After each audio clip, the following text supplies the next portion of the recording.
Hello everyone, welcome to this channel word trek with Pyaran. मेरा नाम है प्रियंका। चलिए स्टार्ट करते हैं वोकैबुलरी प्रैक्टिस। आज का हमारा फर्स्ट वोकैब है डाई हार्ड।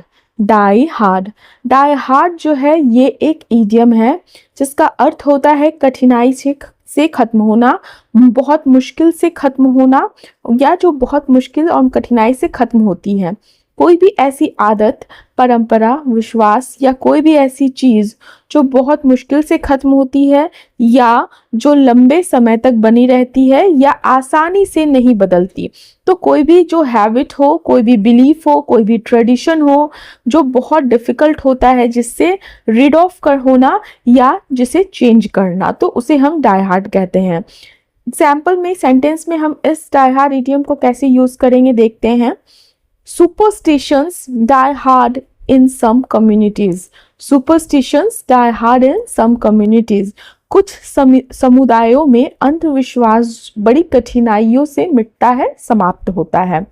हमारा अगला इडियम है ये भी, ड्रॉ द लॉन्ग बो। ड्रॉ द लॉन्ग बो। ड्रॉ द लॉन्ग बो का अर्थ होता है बढ़ाकर, बढ़ा चढ़ाकर, बढ़ा चढ़ाकर। कॉन्टेक्स्ट क्या है? जब किसी बात को आप बढ़ा चढ़ा कर कहते हो या उसे आप कहते हो अतिशयोक्ति करना, मतलब अतिशयोक्ति मतलब बढ़ा चढ़ा कर, ऐड ऑन कर कर ऐसी बातें कहना जो सच्चाई से बहुत दूर हो। किसी चीज को बहुत ज्यादा एक्सेजरेट करना, किसी चीज को ओवरस्टेट करना या अनरियलिस्टिक वे में बताना। तो बढ़ा चढ़ा कर बोलने को हम क्या बोलते हैं? Through idiom draw the long बो। Don't draw the long bow, just tell me the truth. बढ़ा चढ़ा कर मत बताओ, मत बोलो, बस मुझे सच बताओ। नेक्स्ट वोकैब है bye fits and starts. Bye fits and starts. Bye fits and starts भी एक इडियम है जिसका अर्थ होता है क्या? रुक रुक कर, इरेगुलर वे में, रुक रुक कर। जब किसी काम को रुक रुक कर अनियमित रूप से कभी किया, कभी नहीं किया, कभी छोड़ दिया, ऐसे तरीके से करना हो, करा जाए जिसमें निरंतरता ना हो, मतलब कंटिन्यूटी ना हो। तो कोई भी चीज को जब हम regularly sudden burst of activity जैसे आप बोलते हो और कभी कभार करना, तो उसे आप बोलते हो through idiom bye fits and starts. Sentence में इसको हम कैसे यूज करेंगे?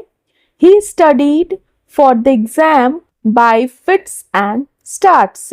He studied for the exam by fits and starts. उसने परीक्षा की तैयारी रुक रुक कर की, मतलब कभी की, कभी पढ़ाई करी, कभी पढ़ाई नहीं करी। कंटिन्यूटी के साथ उसने एग्जाम प्रिपरेशन, एग्जाम का स्टडी, एग्जाम के लिए स्टडी नहीं किया। तो इस तरह से हम bye fits and starts idiom का यूज करते हैं। नेक्स्ट वोकैब है हमारा bandy words. Bandy words. Bandy words एक वर्ब फ्रेज है, ठीक है, वर्ब फ्रेज है। और बैंडी वर्ड्स का अर्थ होता है बहस। बहस, बहस मतलब आर्ग्यूमेंट। बहस मतलब शब्दों को इधर उधर फेंक कर बहस करना, तर्क वितर्क करना, विशेषकर बेकार की या झगड़े वाली बहस में उलझना, ठीक है। तो आर्ग्यू करना, वर्ड एक्सचेंज करना एक हीट आर्ग्यूमेंट होता है जो ट्रिवियल मैनर में होता है, ठीक है, हीट आर्ग्यूमेंट। तो उससे हम क्या बोलेंगे? Bandy words. अच्छा, ये जो होती है जनरली फालतू बेकार चीजों पर होती है। सेंटेंस में हम इसे कैसे यूज करेंगे? They begin to bandy words over a small issue. They begin to bandy words over a small issue. एक छोटे से मुद्दे पर वे आपस में बहस करने लगे। हमारा नेक्स्ट वोकैब है थ्रेश होल्ड। थ्रेश होल्ड, ठीक है। थ्रेश होल्ड नहीं इसे पढ़ना है, थ्रेश बोलना है, SH है। Threshold THRESHOLD। Threshold एक नाउन है, एक संज्ञा है। और थ्रेश होल्ड का अर्थ होता है सीमा या दहलीज। सीमा या दहलीज, किसी प्रक्रिया, स्थिति या स्तर की शुरुआत, ठीक है। किसी प्रक्रिया मतलब किसी प्रोसेस, किसी स्थिति, सिचुएशन या स्तर, लेवल की शुरुआत या वह सीमा जहां से कोई परिवर्तन या प्रभाव शुरू होता है, या वो पॉइंट जहां से किसी तरह का चेंज स्टार्ट होता है, न्यू स्टेट और कंडीशन स्टार्ट होता है। तो किसी प्रक्रिया, स्थिति या स्तर की शुरुआत या वह सीमा जहां से कोई परिवर्तन या प्रभाव शुरू होता है, तो वो उस चीज को हम सीमा दहलीज, थ्रेशहोल्ड बोलते हैं। She is on the threshold of a new career. She is on the threshold of a new career. वह अपने नए करियर की दहलीज पर है, मतलब यहाँ से स्टार्ट करने वाली है। ठीक है, हमारा नेक्स्ट वोकैब है अलिटरेशन। अलिटरेशन, ALLITERATION, अलिटरेशन जो होता है, इसे ये शब्द तो एक संज्ञा है और इसका अर्थ होता है अनुप्रास। अनुप्रास, अभी बहुत लोगों को अनुप्रास का अर्थ नहीं समझ में है। देखिए, अनुप्रास का अर्थ जो होता है वो होता है किसी वाक्य, किसी सेंटेंस या किसी पंक्ति, पैराग्राफ, लाइन में एक जैसे अक्षर या ध्वनि का बार बार आना। ठीक है, जब मैं एग्जाम्पल बताऊंगी तो आपको अच्छे से समझ में आएगा। जब किसी वाक्य या किसी लाइन में एक जैसे अक्षर या एक जैसे साउंड बार बार आता है तो वो उसे हम अनुप्रास, एलिटरेशन बोलते हैं। या यह जनरली क्या होता है, जब कविता, भाषण या साहित्य में यूज होता है, और इसका यूज करने का मतलब क्या होता है, एक तरह से ब्यूटीफाई करना, ठीक है, इस्तेमाल करना, लय पैदा करना। ठीक है, तो उसे हम अनुप्रास, एलिटरेशन बोलेंगे। जैसे कि Peter picked a peck of pickled peppers. Peter picked a peck of pickled peppers. हो सकता है ये एक कविता का लाइन हो, एक पोएम का लाइन हो। इसका अर्थ क्या है, देखिए बार बार एक ही साउंड क्रिएट हो रहा है, पी पी पी। पीटर ने अचार वाले मिर्चों की एक मुट्ठी उठाई। नेक्स्ट है हमारा vocab countenance. Countenance, countenance, COUNTENANCE। Countenance एक नाउन है, संज्ञा है, और काउंटेनेंस का अर्थ होता है चेहरा। चेहरा मतलब फेस, चेहरा का भाव, चेहरे का एक्सप्रेशन। ठीक है, या उसे आप मुख मुद्रा भी बोलते हैं। तो चेहरे के एक्सप्रेशन, चेहरे के भाव, किसी व्यक्ति का चेहरा, उसकी अभिव्यक्ति या भाव को हम काउंटेनेंस, मुख मुद्रा बोलते हैं। फाइन। तो और ये जनरली क्या होता है, जब फेशियल एक्सप्रेशन आप बोल सकते हो इन इंग्लिश, तो इसे सेंटेंस में हम कैसे यूज करेंगे? हर काम काउंटेनेंस इम्प्रेस्ड एवरी वन। हर काम मतलब शांत, काउंटेनेंस इम्प्रेस्ड एवरी वन, उसका शांत चेहरा का जो भाव था वो सभी को प्रभावित कर गया। फाइन, आई होप आप समझ पा रहे हो। चलिए, हमारा अगला वर्ड है, अगला वोकैब है ओब्लिवियन। ओब्लिवियन, ओब्लिवियन का अर्थ क्या है? पहले तो ये इसका पार्ट्स ऑफ स्पीच जो है वो नाउन है ओब्लिवियन, और इसका अर्थ होता है विस्मृति। विस्मृति, ब नहीं बोलना है, वो बोलना है, विस्मृति। ठीक है, विस्मृति का अर्थ क्या है? विस्मृति एक ऐसी अवस्था, मतलब विस्मृति किसको कहते हैं? ऐसी अवस्था जहां किसी चीज का ज्ञान, स्मृति या चेतना बिल्कुल ना रहे, लोगों द्वारा भुला दिया जाना या ध्यान से ओझल हो जाना। तो इस चीज को हम क्या कहते हैं? विस्मृति, इंग्लिश में ओब्लिवियन। ओब्लिवियन, तो ऐसी अवस्था, ऐसा स्टेट ऑफ बीइंग, जहां पे स्टेट ऑफ बीइंग अनअवेयर और अनकॉन्शियस, जहां पे कॉन्शियस ना रहे। ठीक है, ऐसा कंडीशन जहां पे लगे कि सब चीज ओझल है, भूल चुका हुआ है। The old tradition is slowly fading into oblivion. इस तरह से हम सेंटेंस में यूज करेंगे, the old tradition is slowly fading into oblivion. पुरानी जो परंपरा है वो धीरे धीरे भुला दी जा रही है। पुरानी परंपरा धीरे धीरे भुला दी जा रही है, मतलब गायब हो रही है, लोगों को याद नहीं है। Our next word vocab is intimidate. intimidate, intimidate, intimidate,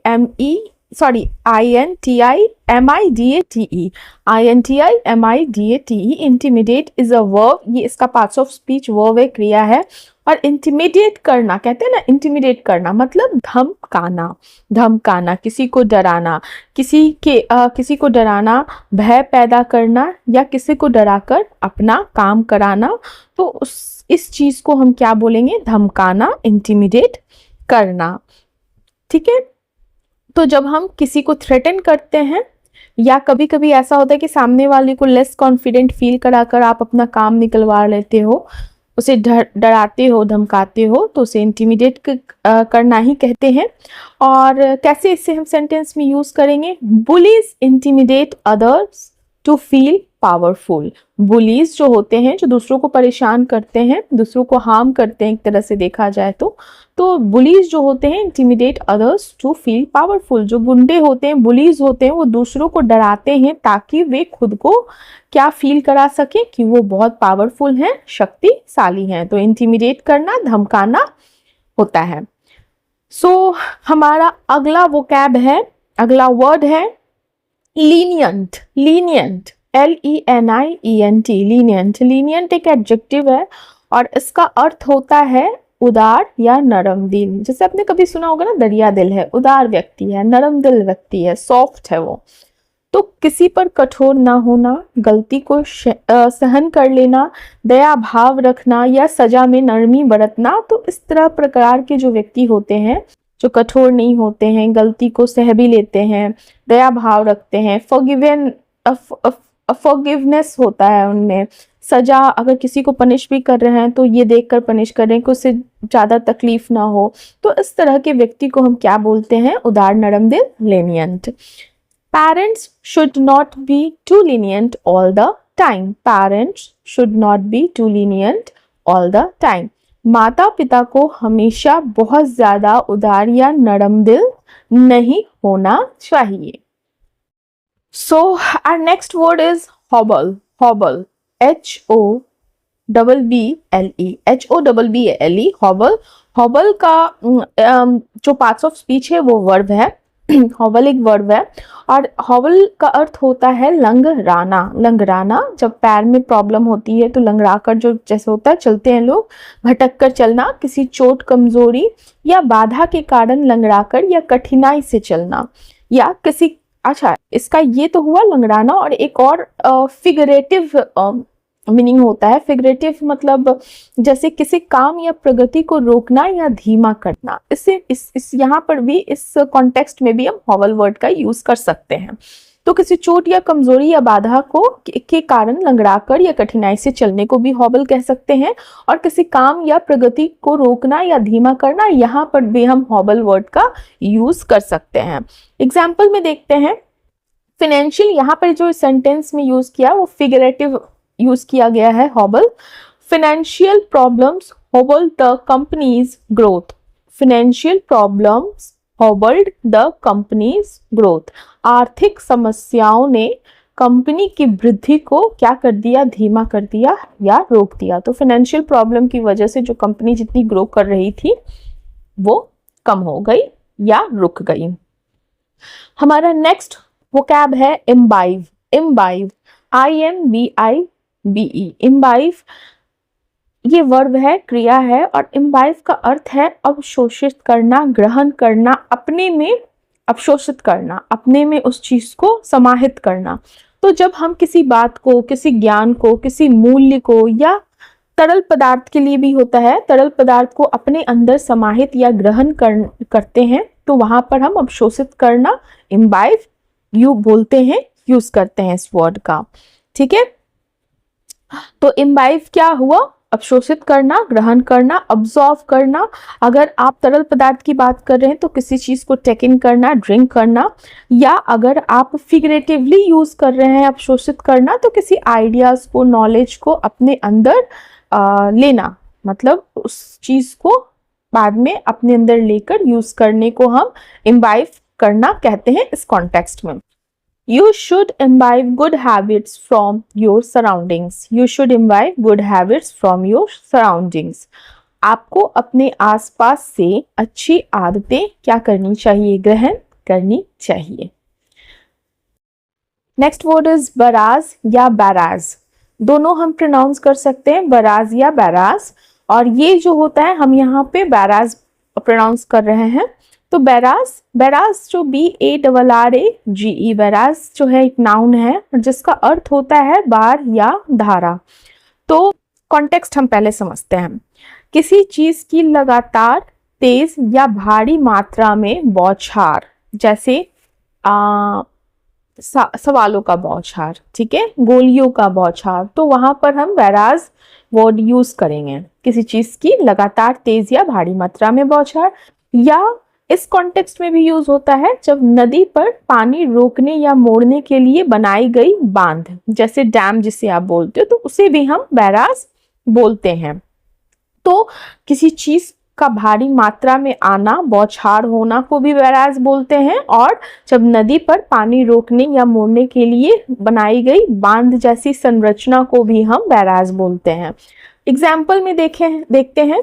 the reporters faced a barrage of questions. The reporter faced a barrage of questions. Reporter को सवालों की बौछार का सामना करना पड़ा, मतलब उस पे उसको बहुत सारे क्वेश्चंस फेस करने पड़े।